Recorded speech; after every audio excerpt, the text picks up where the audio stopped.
Bonjour et bienvenue sur la chaîne. Dans cette vidéo, je vais vous montrer comment installer et configurer le rôle de serveur DHCP sous Windows Server 2025. Le DHCP, qui signifie protocole de configuration dynamique des hôtes, est un outil essentiel pour les administrateurs système et réseau. Il permet notamment d'attribuer automatiquement des adresses IP aux appareils du réseau et d'autres paramètres tels que le masque de sous-réseau, la passerelle et le DNS, en assurant une gestion centralisée et efficace du plan d'adressage. L'avantage d'utiliser le protocole DHCP, c'est qu'il réduit les efforts manuels, il réduit les erreurs et il garantit une utilisation efficace des ressources d'adresse IP sur un réseau.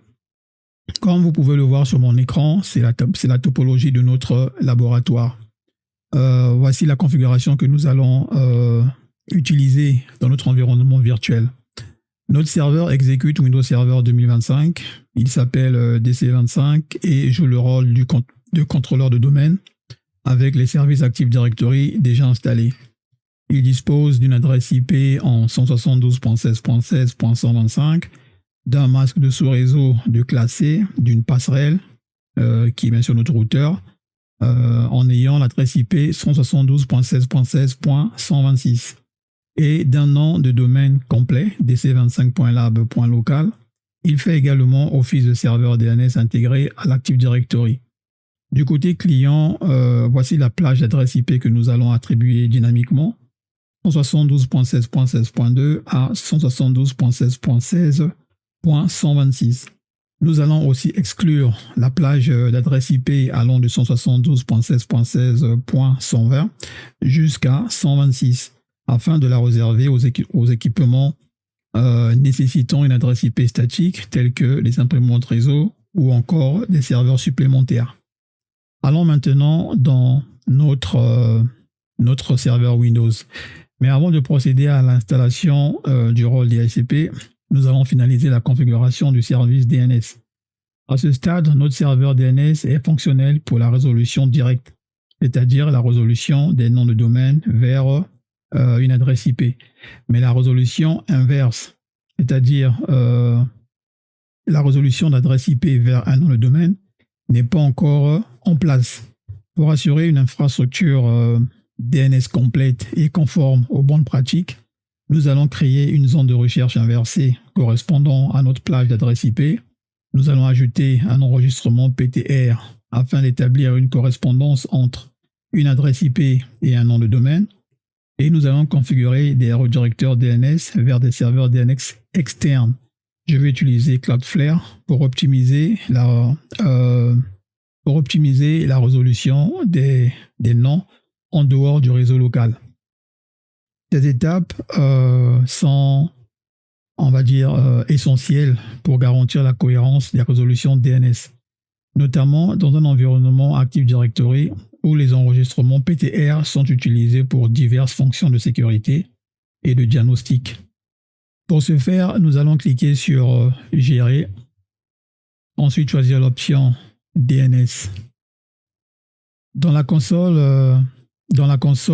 DNS, je développe, j'ai déjà développé mon arborescence de ma machine, donc de mon serveur.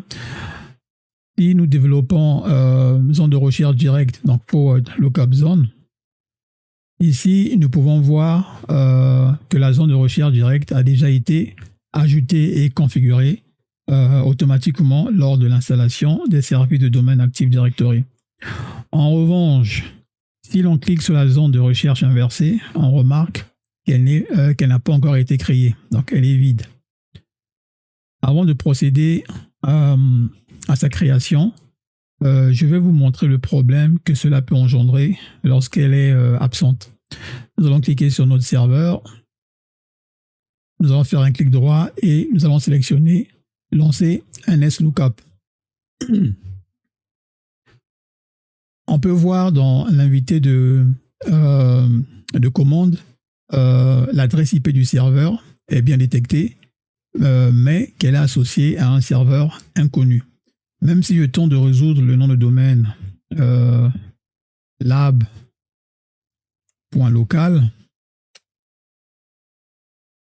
on peut voir que le serveur, sur le serveur, il est toujours indiqué inconnu. Cela signifie que la résolution inverse, c'est-à-dire la correspondance entre une adresse IP et un nom de domaine, n'est pas encore configurée. Donc, pour le moment, je peux fermer mon invité de commande. Afin de résoudre ce problème, nous allons commencer par créer la zone de recherche inversée. Donc, nous allons repartir dans notre serveur. Nous allons sélectionner zone de recherche inversée. Nous allons faire un clic droit et nous allons cliquer sur nouvelle zone. Nous allons faire suivant. Nous allons laisser par défaut suivant, suivant et suivant. Ici, je vais entrer l'ID, le ID réseau. Donc, le ID réseau, c'est la partie, c'est la portion de l'adresse IP qui appartient à cette zone. Donc, cette portion sera 172.16.16. Ensuite, je vais faire suivant. Pour les mises à jour dynamiques, je veux rester par défaut. Donc, je reste sur recommander.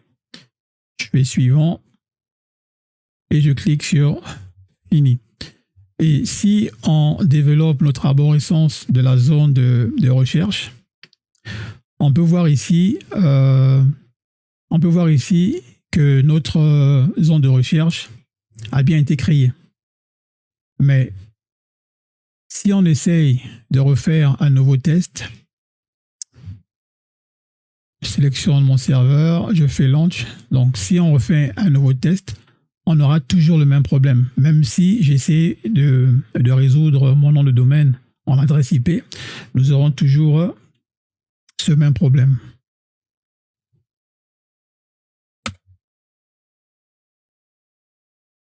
Voilà, donc le serveur est toujours inconnu. Pour corriger cela, nous devons créer ce qu'on appelle un enregistrement PTR. Alors pour ce faire, nous allons repartir dans notre console DNS. Nous allons sélectionner notre domaine. Nous allons ensuite sélectionner notre serveur. Nous allons faire un clic droit dessus et cliquer sur Propriétés. Ici, tout ce que nous devons faire, c'est de cocher la case où c'est écrit « Mettre à jour l'enregistrement PTR associé ». Ensuite, on applique et on clique sur OK. Nous allons repartir dans notre zone de domaine, zone de recherche inversée. Nous allons sélectionner notre zone et nous allons rafraîchir la page. Et ici, on peut voir qu'il y a une nouvelle entrée. Notre zone, notre enregistrement PTR a bien été créé. Si nous faisons un nouveau test en lançant le NSLOOKUP, nous pouvons voir que notre serveur a bien maintenant un nom. Ce n'est plus écrit inconnu. Si nous essayons de résoudre le nom de domaine lab.local, nous pouvons voir qu'au niveau de serveur, il a bien trouvé le nom, il a bien trouvé l'adresse IP qui va avec et le nom qui va avec. Si nous essayons de rechercher cette adresse IP 172.16.125, elle nous ramène bien au serveur dc25.lab.local. Donc cette fois, nous pouvons dire que la zone de recherche inversée fonctionne correctement. Nous allons maintenant passer à la configuration des redirecteurs DNS.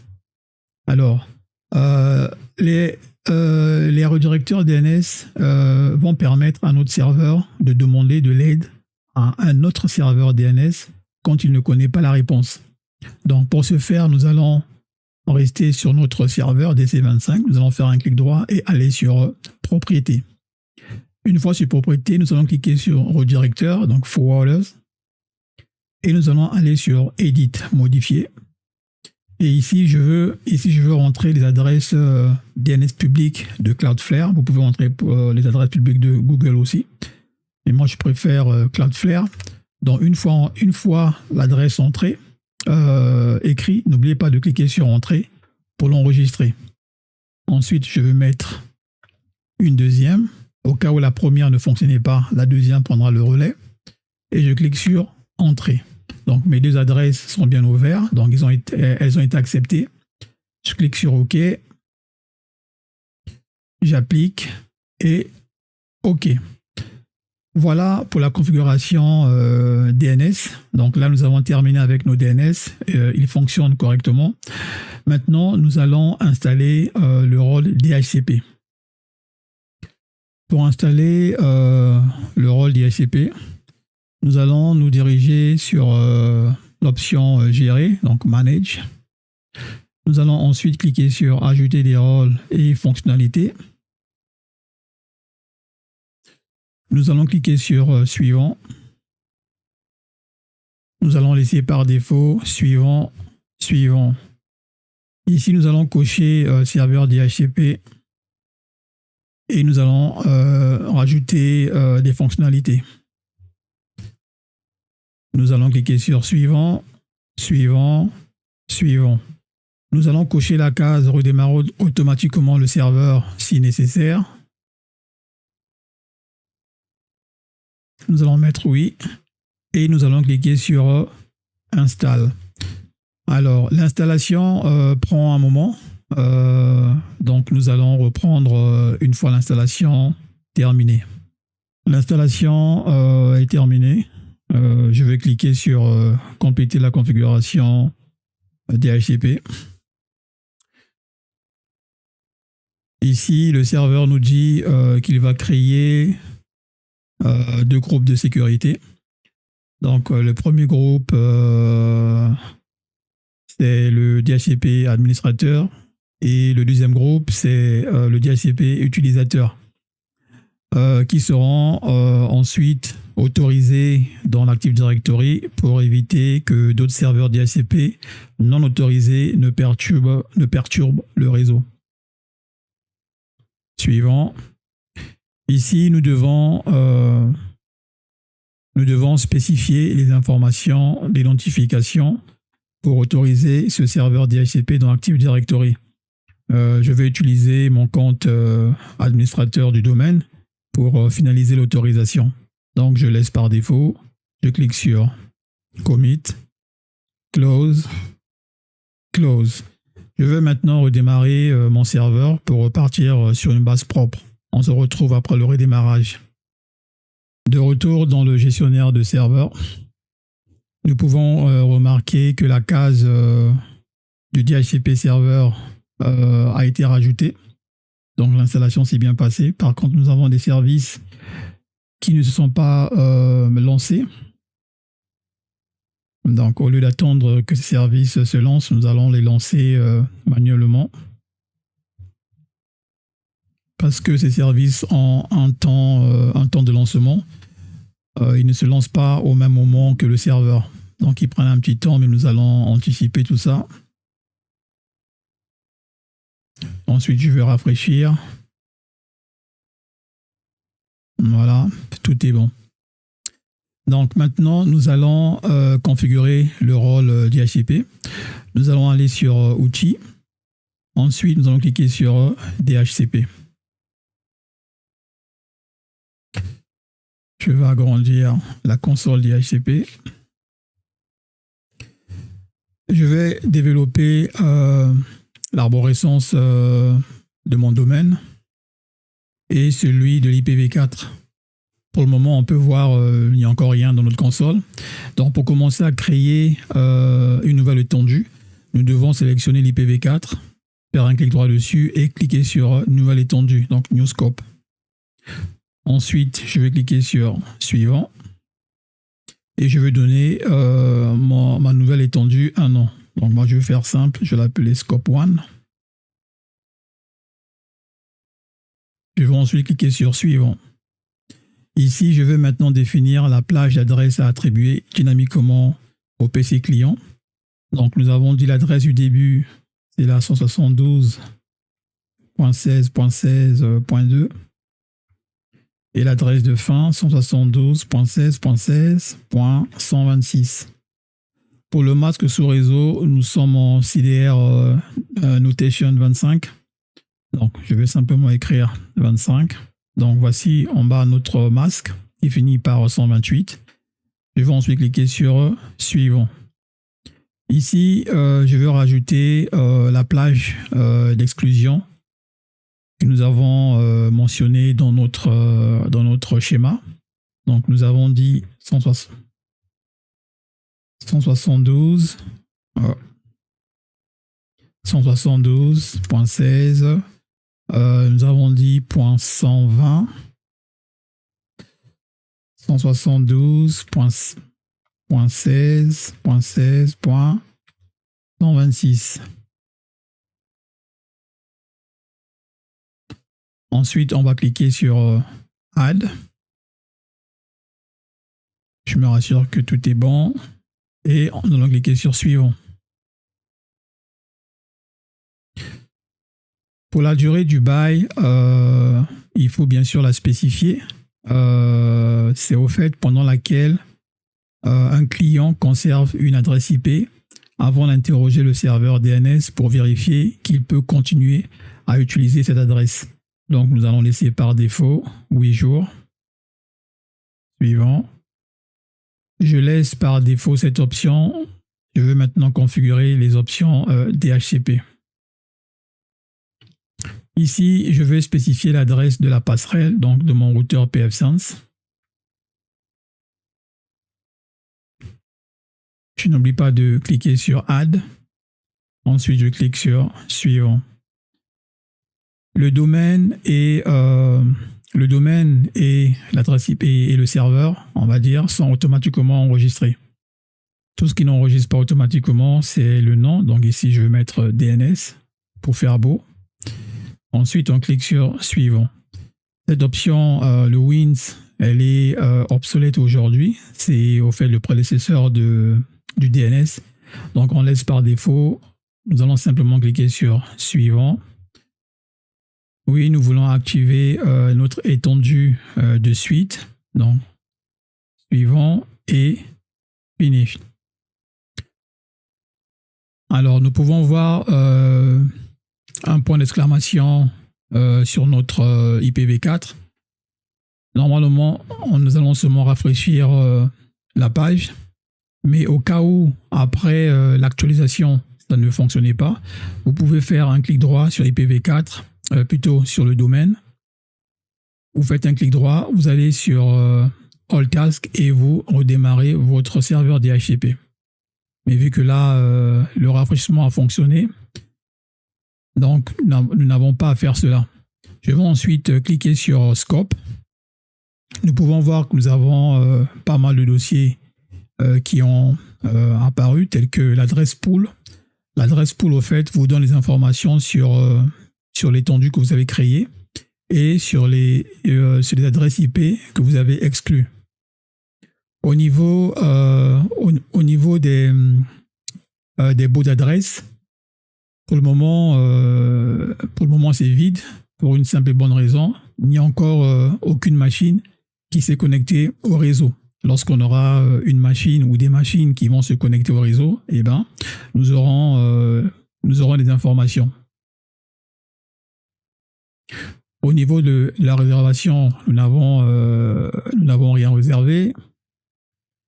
Au niveau des scopes, le scope, au fait, nous montre les différents appareils que nous avons configurés, tels que le routeur, le serveur DNS et le nom de domaine DNS.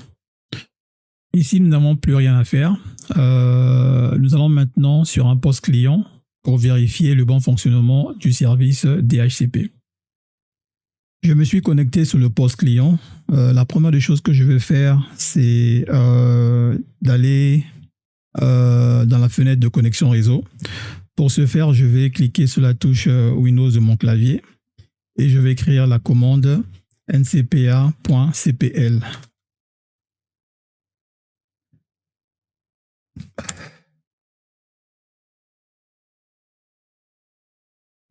Une fois dans la fenêtre, une fois dans la fenêtre de connexion réseau, je vais sélectionner, bon, on peut déjà voir ici que j'ai bien obtenu une adresse IP parce que je peux voir mon domaine. Mais au cas où vous n'avez encore rien reçu, donc il est toujours préférable de venir dans cette fenêtre, de sélectionner votre adaptateur Ethernet, de faire un clic droit, d'aller sur Propriétés, ensuite d'aller sur le protocole Internet version 4, donc TCP/IPv4, Propriétés, de vous rassurer que l'option obtenir une adresse IP automatiquement et l'option obtenir les adresses des serveurs DNS automatiquement sont bien cochées en automatique. Donc je peux fermer. Et la deuxième chose que je vais faire, c'est d'exécuter l'invité de commande et ensuite taper la commande ipconfig/all.